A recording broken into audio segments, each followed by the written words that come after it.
नमस्कार मंडळी. तर सकाळीच बहिणीने केलेल्या नाश्त्यात पुरी आणि बटाट्याची भाजी. मग काय बहिणी म्हणतात जरा नाश्ता आणि करून दिला तसं ते का घेऊन इल्ले ता म्हणजे दत्त मंदिरात.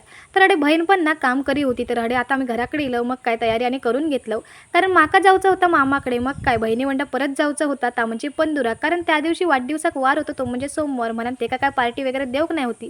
तर म्हटलं आज हॉटेलात जाऊया आणि चायनीज आणि चिकन चिली खाऊन घेतलं. तर आता इल्लो होती म्हणजे घराकडे. तर एक केक उरलेलं होतं तर म्हटलं तो कापून आता मार्च संपला असं जाहीर करूया. तर येताना ना आम्ही भाच्याक पार्सल घेऊन इल्लो. तर म्हटलं भाच्याक वाच खुश करूया. मग आम्ही बसलो ती म्हणजे कॅरम खेळा, कारण बसन बसन आमका इल्लो कंटाळू.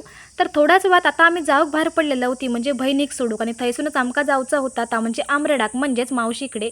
तर थोड्याच वेळात आम्ही मावशीकडे जाऊन पोचलो. मग काय हय जरा व्हिडिओ केले बहिणीचो. आणि तर आता म्हटलं मावशीन काय काय दिलेलं ताव बघूया. तर मावशीन दिलेल्या त्या म्हणजे चाय फरसाण आणि वाढदिवसाचं बहिणीने केक आणलेलं होतं छोटं. तर आता नाही बारक्या विल्ला तेका म्हटलं तेका वाज जरा व्हिडिओत घेऊया. तर मावशीन जाताना आमका दिलेल्या ती म्हणजे कलिंगडा. मग सगळा घेतलं आणि आता आम्ही जाऊक बाहेर पडलो ती म्हणजे घराकडे. तर घराकडे जाता जाता म्हटलं समोसे वाने घेऊन घेऊया. तर व्हिडिओ आवडला असा तर नक्की लाईक करा आणि व्हिडिओ कसं वाटलं ह्या नक्की सांगा. थँक्यू.